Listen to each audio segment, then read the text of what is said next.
com a nossa fé ativa, inabalável, e colocamos o nosso olhar nas circunstâncias que nos cercam.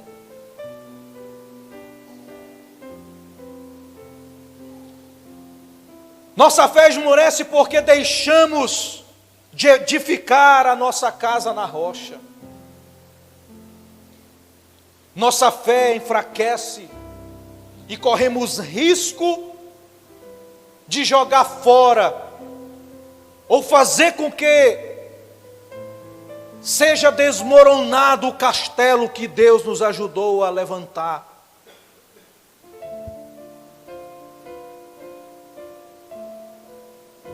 Quantos anos você tem de caminhada? Quantos anos você tem de fé? Quantos anos você tem de relacionamentos com Deus? De intimidade com Deus?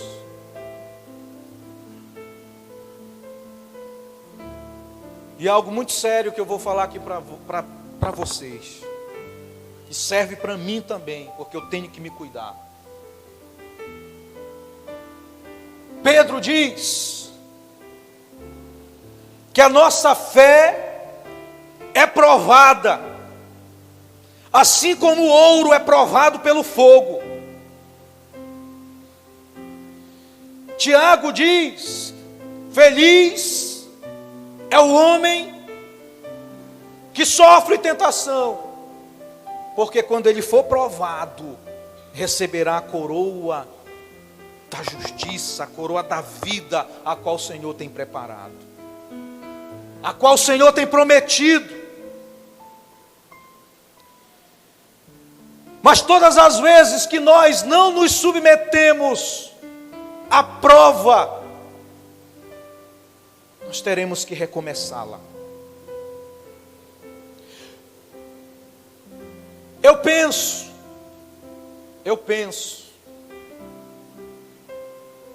que Deus tem um cronômetro. E aquela prova que Ele nos leva a passar, tem dia, tem hora para acabar. Se nós nos submetermos àquela provação que Deus nos leva a passar, não passará um segundo a mais. Não passará um segundo, porque Paulo diz que a nossa leve e momentânea tribulação, ou seja, tem tempo para acabar. Agora, se nós não nos submetermos, Deus para o cronômetro e diz: vamos recomeçar do zero. Porque na prova, eu e você temos que ser aprovados. Se nós não formos aprovados, nós recomeçaremos a prova outra vez. É assim que funciona. Porque Deus tem um propósito comigo e com você, de nos fazer crescer, de nos melhorar, como foi pregado aqui pelo pastor Kennedy. Nós podemos melhorar. Nós só não melhoraremos se nós não nos submetermos ao que Deus quer fazer na nossa vida. Então, saiba disso, que quando a sua fé estiver em risco, o inimigo vai se apresentar. A nossa fé entra em risco porque a gente negligencia a palavra, como é dito na parábola do semeador. Os cuidados da vida sufocam a palavra que nós ouvimos. Aquela palavra que como semente foi lançada em nosso coração. Mas por algum motivo, por alguma razão, aquela palavra, aquela semente não germinou em mim. Ela se perdeu. Nós é que colocamos a nossa fé em risco, muitas vezes. Nossa fé também vai ser provada quando nós tivermos que renunciar.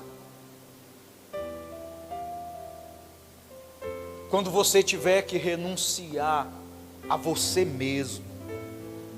Quando você tiver que renunciar aos teus conceitos. Quando você tiver que renunciar aos teus planos. Quando você tiver que renunciar à tua vontade. Quando você tiver que renunciar à sua família. Renunciar à minha família, pastor, renunciar à nossa família, sim. Porque muitas pessoas não servem a Deus por causa da sua família. Muitas pessoas não servem a Deus porque a sua família é um embaraço. O amor que muitos de nós temos por nossa família é muito maior do que o amor que nós deveríamos ter para com Deus. É por isso que Jesus disse: todo aquele que ama o pai ou a mãe mais do que a mim, não é digno de mim. Todo aquele que ama o filho ou a filha mais do que a mim, não é digno de mim.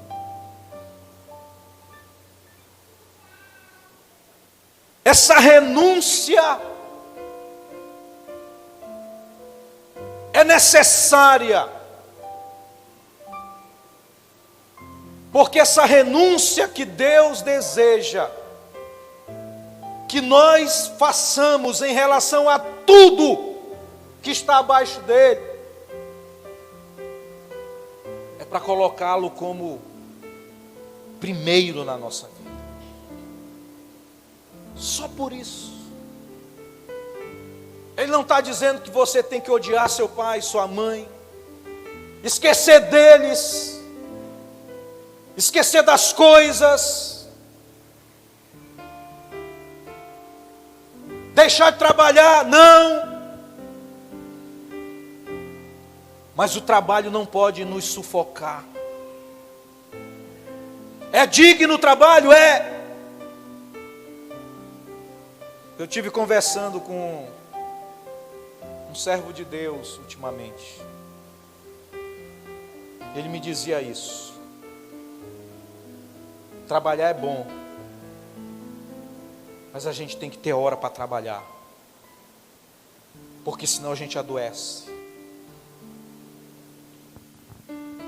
Muita gente trabalha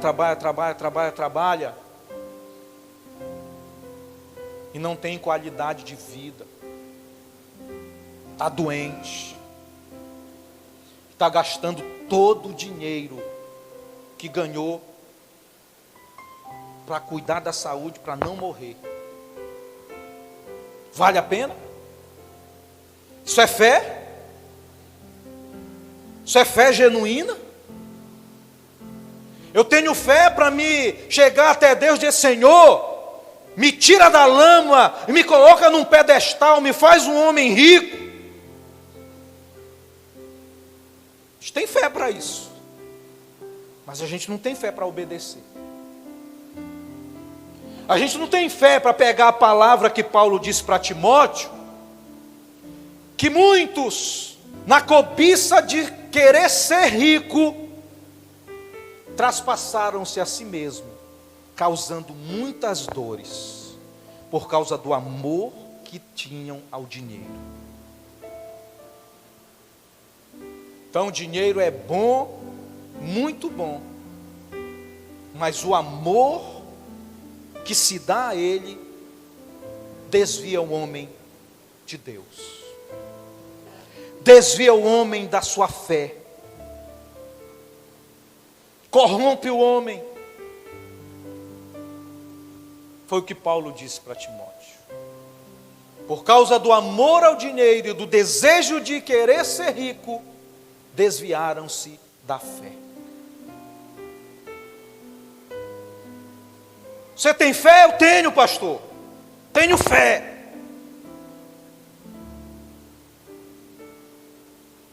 Mas não obedece a Deus. Eu tenho fé. mas não leva a família aos pés do Senhor. Eu tenho fé, mas não tenho coragem de orar pela esposa, pelos filhos doentes. Eu tenho fé, mas não se submete a pai e a mãe. Eu tenho fé, mas não respeita seu líder espiritual. Eu tenho fé. Fé só para pedir. Fé para buscar pelos direitos que Deus me deu. Jesus disse: tudo o que pedirdes em meu nome eu farei. Jesus disse isso. Tudo que pedirdes em oração, crede que recebereis e tê-lo-eis. Jesus disse isso. Mas eu tenho uma fé ardente para dizer: Deus, faz isso, faz isso, faz isso, faz isso, me dá aquilo. Mas eu não tenho fé para dizer: Deus, tira isso de mim, tira aquilo de mim, isso me faz mal. Me agarro. Eu me agarro.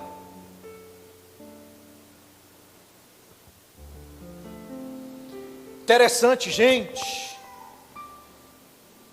que Pedro, Paulo, eles consideram as coisas dessa vida como nada em relação às coisas de Deus. Por quê? Olha o que Pedro diz no versículo 6: em que vós grandemente vos alegrais. Vê como ele cresce, vê como ele aumenta, vê como ele aprofunda os termos.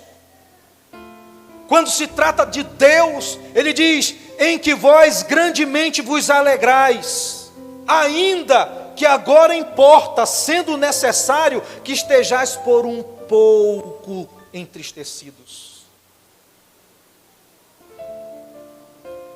Quando ele fala de alegria, ele diz que grandemente o cristão se alegra por causa da esperança da salvação, ainda que estejam por um pouco entristecidos.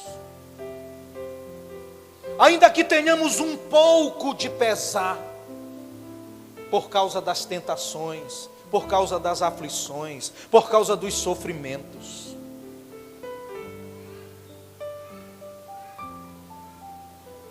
E aí Paulo ele diz: a nossa leve e momentânea tribulação nem se compara com o alto grau de glória que em nós há de ser revelada no porvir. Tudo que ele se refere a Deus, ele engrandece, ele enaltece. O propósito de Deus é que a minha fé, a sua fé seja enaltecida.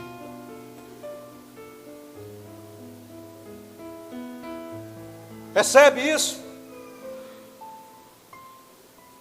Versículo 7. Para que a prova da vossa fé, muito mais preciosa do que o ouro que perece e é provado pelo fogo, se ache, diga, se ache. A minha fé tem que ser achada em louvor, honra, glória na revelação de Jesus Cristo. Quando Jesus se manifestar, irmãos, quando Jesus arrebatar a sua igreja, quando Jesus vier cumprir com o que ele prometeu, de arrebatar a igreja da terra e levar para a Nova Jerusalém no céu, ele vai querer achar a minha fé e a sua fé em louvor, honra e glória. Aí a pergunta é,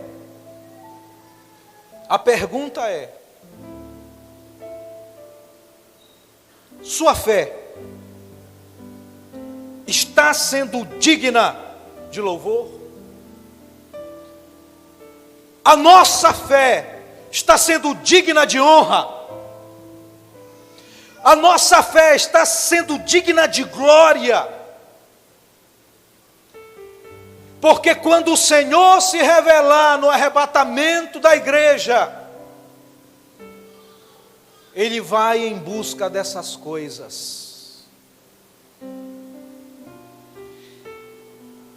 E essas virtudes relacionadas à fé, elas têm que serem construídas agora.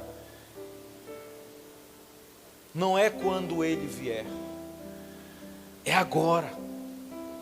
Tem que ser construída agora, nesse processo de aperfeiçoamento que o Senhor deseja fazer na minha e na sua vida.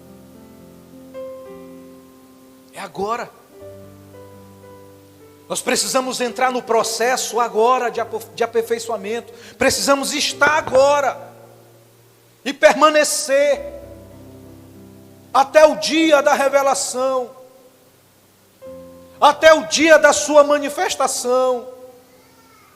Essas coisas, elas têm que serem buscadas agora, devem ser trabalhadas agora. Ele quer achar a sua fé digna de louvor, de elogio, de honra e de glória.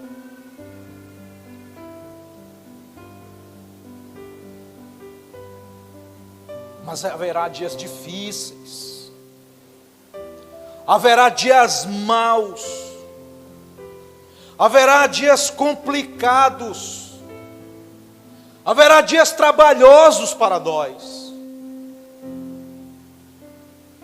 Porque o mundo é mundo, o mundo é mau. Como diz a palavra, o mundo jaz no maligno. O Deus deste século está trabalhando, está operando, está destruindo, está roubando Deus do coração das pessoas, está roubando Deus do seio da família, está roubando Deus dentro das escolas, está tirando Deus de dentro dos tribunais, está tirando Deus de dentro das repartições.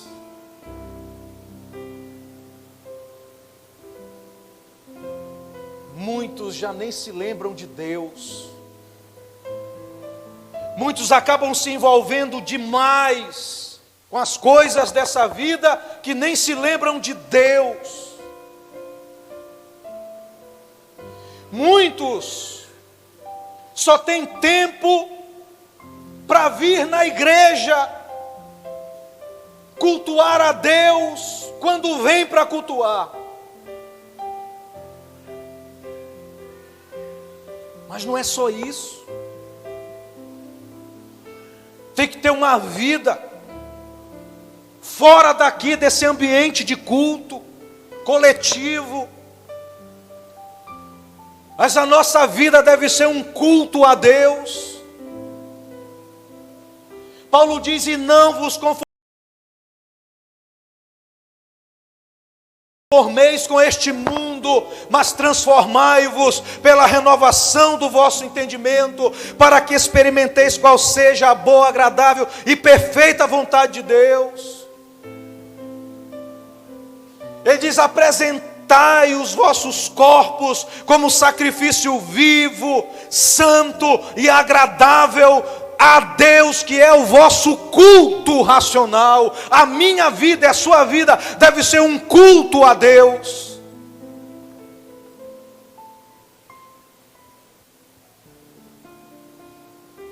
Sua fé será provada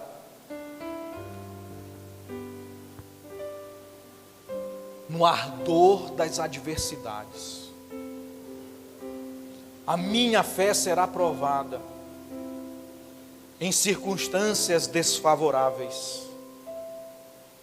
A minha fé será provada, a sua fé será provada em situações que são impossíveis aos homens de resolver. Só cabe a Deus. Só cabe a Deus. Eu digo sem medo de errar. Dificilmente haverá uma pessoa aqui que nunca se deparou com uma situação da sua vida que você olhou e não viu saída, não viu solução, que você pensou em jogar a toalha. É como se você tivesse tomado um mata-leão da vida tido. Coisas que só cabe a Deus fazer. Nessa hora, nossa fé será provada. Porque é fácil confiar em Deus quando tudo vai bem. Fácil. Fácil louvar a Deus quando tudo vai bem. Quando eu tenho o pão diário. Quando eu tenho conforto. Quando não me falta. Quando eu não passo por privações. Tão fácil que, diferentemente de Jó, que não cessava de sacrificar, quando tudo vai bem a gente negligencia. E a gente esquece de Deus. Está tudo muito bem, que a gente fica até negligente. A gente acha que não precisa mais orar. A gente acha que não precisa mais de Bíblia.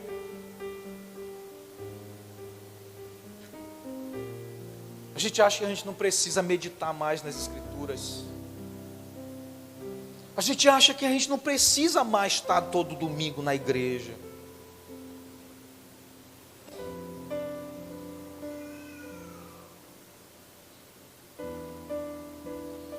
Nós seremos provados quando o reino de Deus for priorizado na nossa vida. Buscar em primeiro o reino de Deus e a sua justiça. E essas coisas vos serão acrescentadas. Jesus disse isso porque ele instruía as multidões que eles não deveriam andar ansiosos por coisa alguma. Não andeis preocupados com a vossa vida, pelo que haver de comer, ou pelo que haver de beber, ou pelo que haver de vestir. Não é a sua vida mais valiosa do que o alimento? E o corpo mais importante do que as vestes?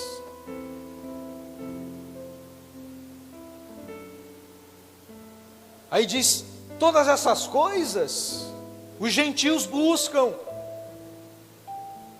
Aqueles que não me conhecem, era como se estivesse dizendo, aqueles que não me conhecem, buscam todas essas coisas. Comer, beber, se vestir. Ele disse, e o vosso Pai sabe muito bem que vocês precisam de todas elas. Mas buscar em primeiro o reino de Deus e a sua justiça, e essas coisas vos serão acrescentadas. Não vai faltar. Não vai minguar não. Não vai ter sequidão se o reino de Deus for priorizado. Não vai haver escassez se o reino de Deus for priorizado.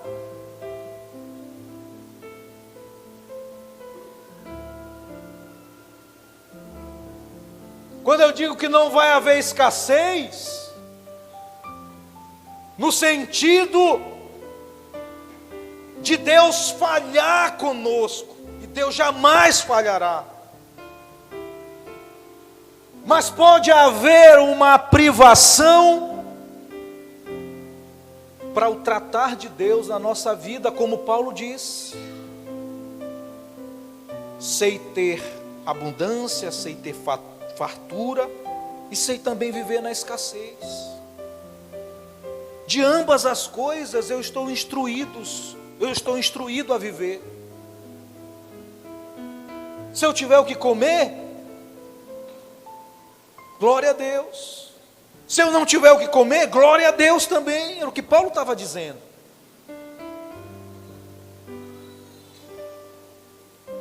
Se eu tenho muito, eu tenho que me posicionar diante de Deus como se eu não tivesse nada.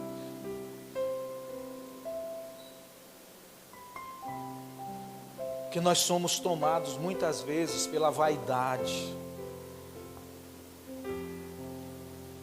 E a vaidade, Deus aborrece. E essas coisas nos roubam a fé. A fé genuína. A fé verdadeira que os discípulos tinham. Que eles não se abalavam com as perseguições. Eles não se abalavam com as circunstâncias adversas que eles enfrentavam.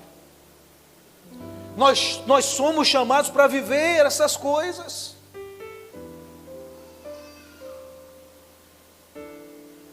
Nós estamos no mesmo mundo que eles viveram. Controlado por Satanás e seus demônios. Controlado pela injustiça. Controlado pela violência.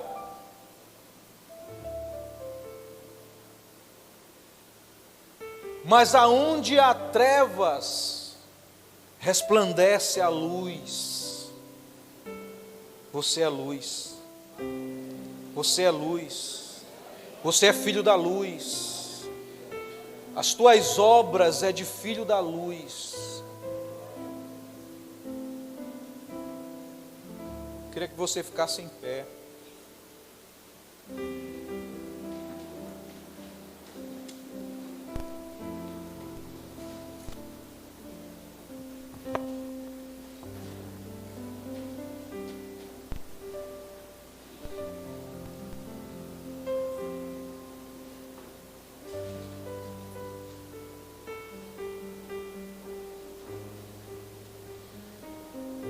No versículo 5 do texto que nós lemos, Pedro ele diz que mediante a fé,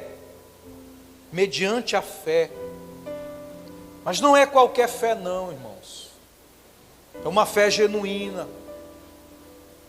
é a fé fundamentada em Cristo, porque as Escrituras dizem que nós não podemos pôr outro fundamento além daquele que já está posto, o qual é Jesus Cristo.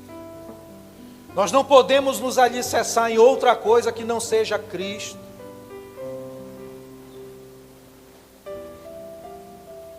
Não podemos nos alicerçar na areia. A tempestade vai levar quem estiver na areia. A nossa fé tem que nos levar a estarmos fundamentados em Cristo, nossa rocha.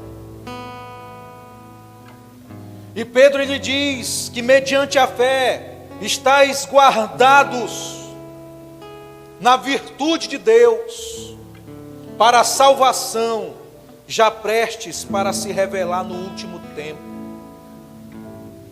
Em se tratando de nós, a igreja do Senhor, essa salvação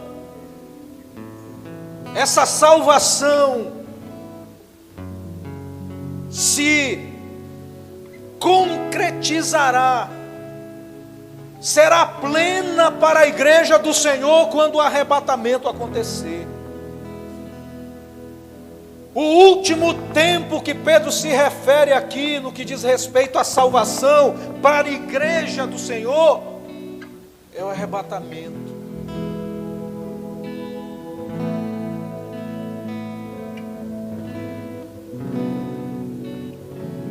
Pedro diz: vocês estão guardados. Esse termo é militar e traz o sentido de protegidos, traz o sentido de defendidos. Deus luta para defender os seus.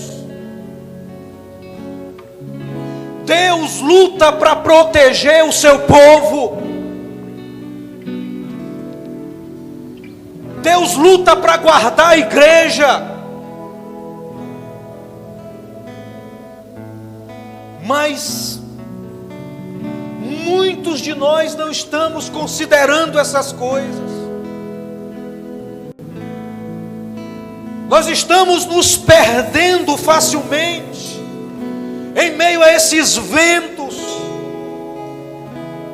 em meio a essas tempestades da vida que abalam a nossa fé e nos desviam do caminho, nos tiram do foco.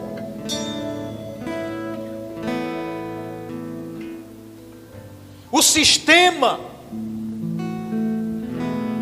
tem oprimido muitos.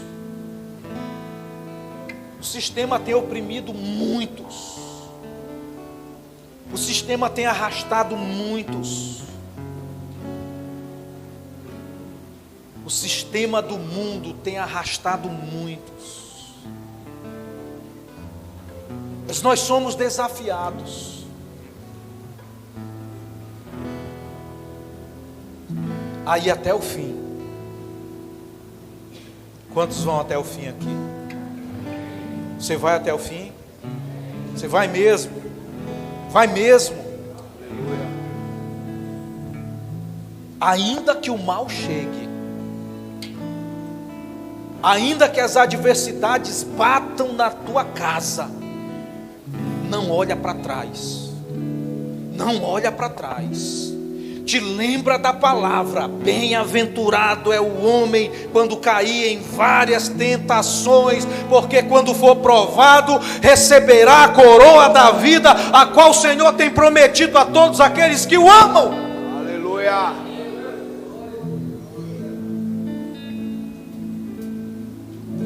Quando você for provado, olha para a palavra. Quando você for provado, olha para Jó, te lembra de Jó. Quando você for provado, te lembra de Paulo, que preso, ele disse: eu sou preso do Senhor, mas a palavra do Senhor não está presa.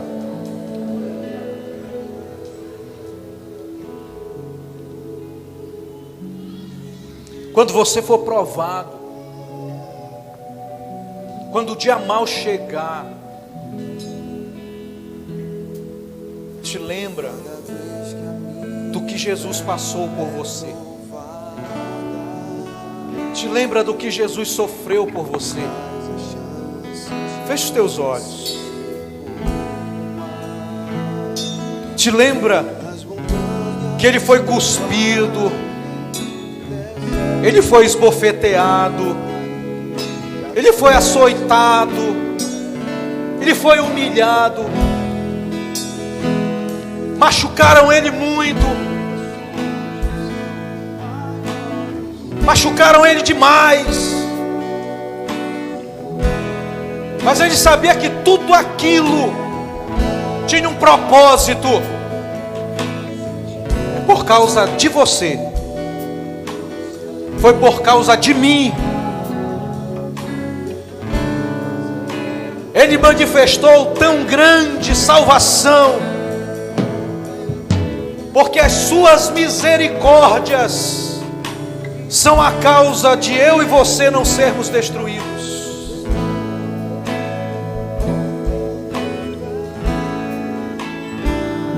A sua fé tem que ser inabalável. A tua fé tem que te levar a romper as barreiras da vida. A tua fé tem que te levar a andar, a caminhar sobre o mar da vida. A tua fé tem que te mover a você caminhar por sobre as ondas do mar da vida.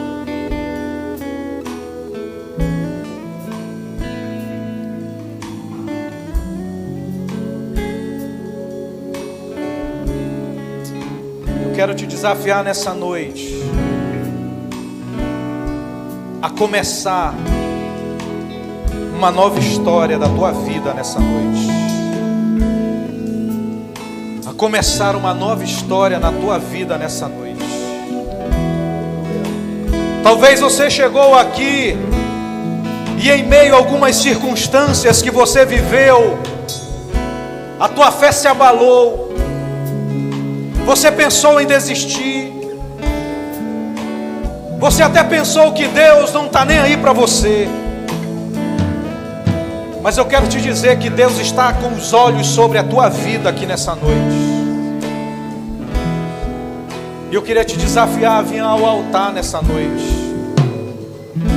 Que você, com muita humildade, com muita sinceridade, com muita simplicidade de coração, se essa palavra tocou o seu coração nessa noite, você sente a necessidade que você não fosse embora para casa sem receber aqui no altar um toque de Deus na tua vida.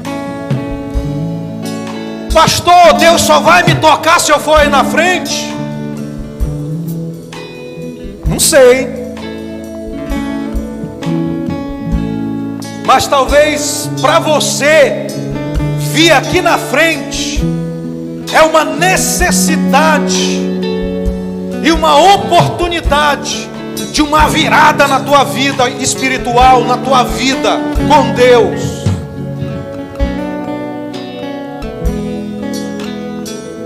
E eu não vou forçar, porque quem tem que te convencer é o Espírito de Deus.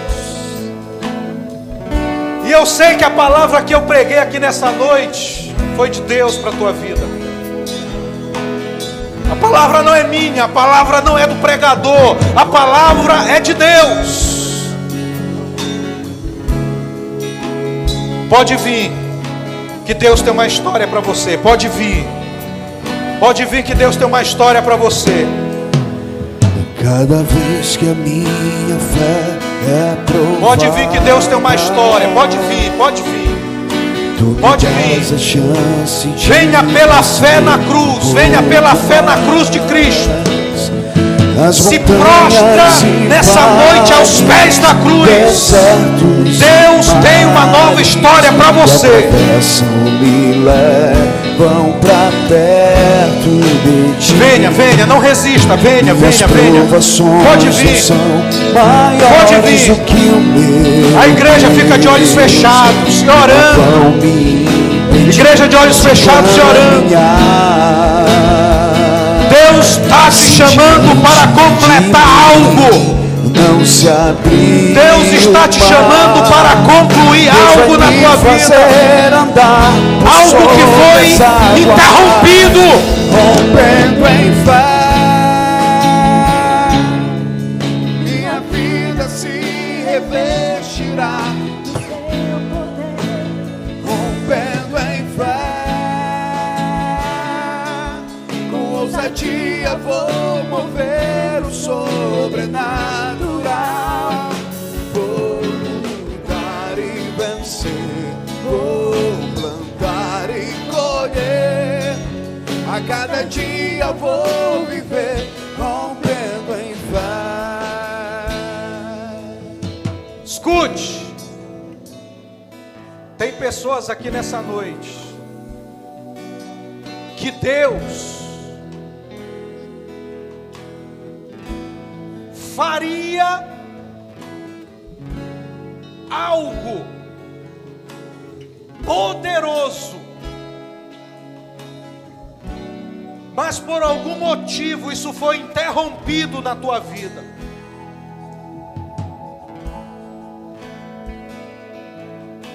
Alguma coisa interrompeu isso, esse propósito de Deus na tua vida, porque você negligenciou, porque você tirou os olhos dele. Mas preste bem atenção, Deus está dizendo que isso que foi interrompido, Ele quer trazer de volta e dar prosseguimento a isso outra vez na tua vida.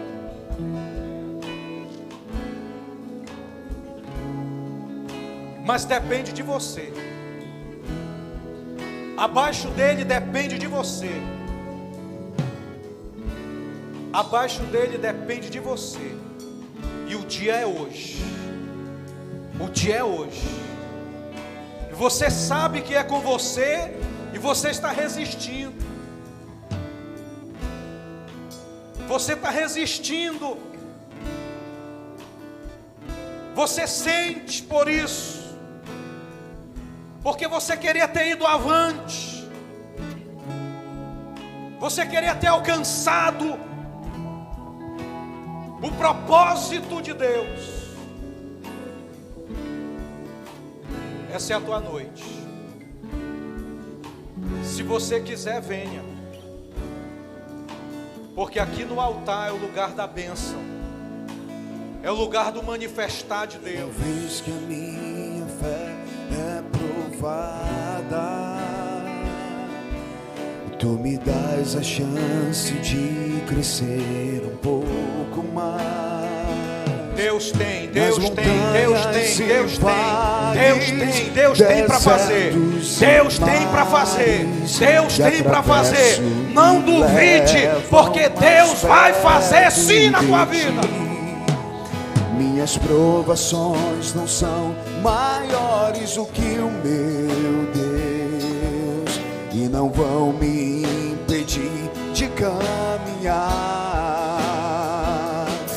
Se diante de mim não se abrir o mar, Deus vai me fazer andar por sobre as águas, rompendo em fé. Minha vida se revestirá do teu poder, rompendo em fé. Com ousadia vou mover o sobrenatural.